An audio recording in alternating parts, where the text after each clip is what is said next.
สบายดีสวัสดีมื้อนี้น้องออนสิพาทุกคน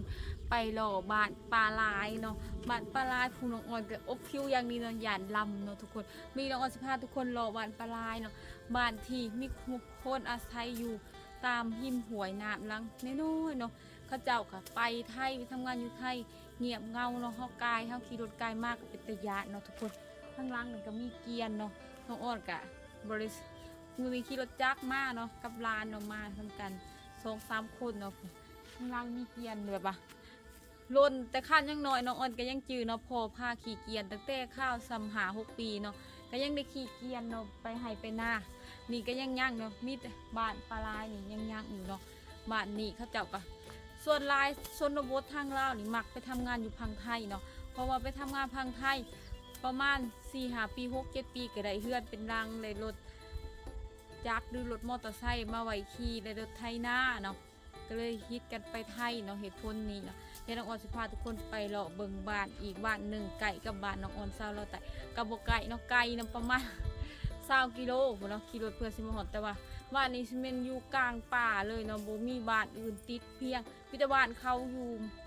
บ้านเดียวเลยนะแบบบ้านเดียวเลยบ่มีบ้านอื่นติดเคียงยังเลยไกลจากตัวเมืองก็ประมาณ30 ปลาย40-50 ลักพุ่นแล้วเนาะบ้านเขาเนาะมันอยู่ในกลางป่ากลางโรงเขาจะไปโรงเรียนออนพาทุกคนสัมผัสเบิ่งเนาะ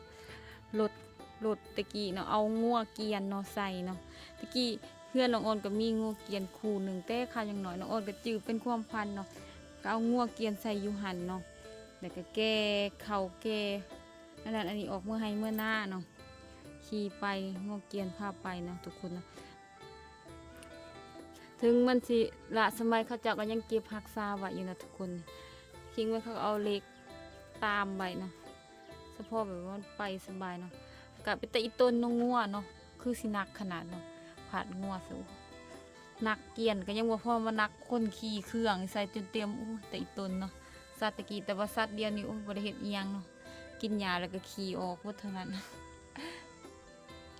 ซีเมนประมาณได้อยู่ประมาณ20 ปลายปี30 ปีนะสำนี้เนาะอายุคงเกียนนางนี้ถือว่าเขาเจ้าก็ยังรักษาไว้อย่างดีเนาะมีแต่ยันแต่ปวกแล้วมันขึ้นเขาจอดใบปวกก็เริ่มคัดแกะเงะงอใบวัดแต่เนาะนี่ทุกคนเดี๋ยวจะพาทุกคนเขาเบิ่งบ้านเขาเลยว่าสิเป็นแนวไรเนาะนี่ทุกคนสมัยตะกี้ฮิตฮอตกันเนาะไผมีเกียนถือว่ามีฐานะดีอยู่เลยสมัยเดี๋ยวนี้มันก็เปลี่ยนไปเนาะทุกคนเนาะนี่สิเป็นหนทางขับไปบ้านเขาเนาะเดี๋ยวน้องออนสิพาทุกคนเลาะเบิ่งบ้านปลาลายเนาะ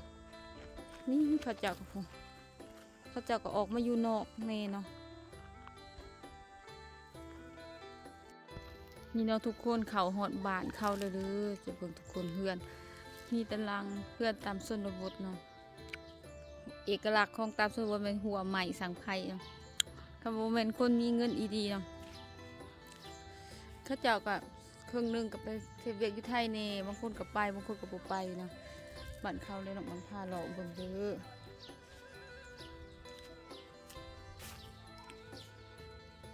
ทุกคนซีเมนรถอีหยัง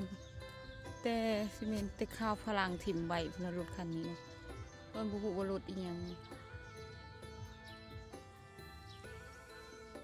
คนบุบุวรถอีหยังซีเมนห้องห้อยแต่ข้าวเต็กเสือกเต็กเสือเนาะข้าเจ้าถิ่มใบรถกำปั้นบาสันเฮือนตามสมบูรณ์กับประมาณนี้แหละทุกคนนี่พาทุกคนเลาะเบิ่งเฮือนตามชนบทบ้านปลาลายแล้วก็เฮ็ดหน้าปลูกมันประมาณนี้เลยก็เฮือนหลังนี่เนาะนี่เนาะมันเฮือนหลังใหญ่เนี่ย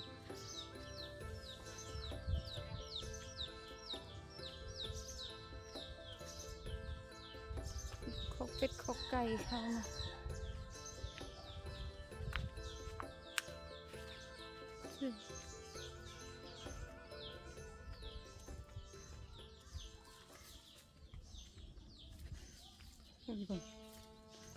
บ้านก็บ่ได้ใหญ่เอียงบ้านเล็กๆน้อยผู้ใหญ่ผู้น้อยเนาะ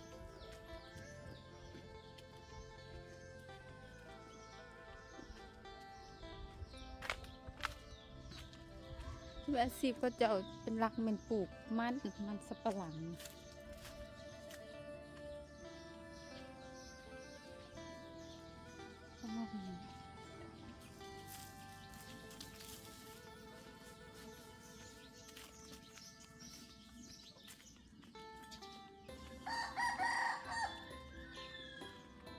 เลือดเข้าก็ประมาณนี้เนาะ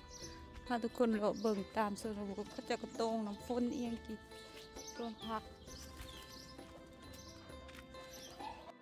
ท่านพาทุกคนไปหาเมถาเถาอันหนึ่งเนาะแล้วบ่มีพี่น้องบ่มีลูกบ่มีผัวเราอยู่ในบ้านหลังนี้เลยเนาะน้องออนเคยมาถ่ายคลิปดอเทือหนึ่งเนาะตั้งแต่ปีซื่นนี่คุณเนาะก็ข้าวปีน้องออนเฮ็ด YouTube ทั้งปีแต่น้องออนก็บ่ได้มาเลยเราอยู่น้ำบ้านเขาซื่อๆนะแบบว่าอาศัยเขาบัตรเพื่อกินซื่อๆเนาะทุกคนเนาะพาทุกคนไปหาเมถา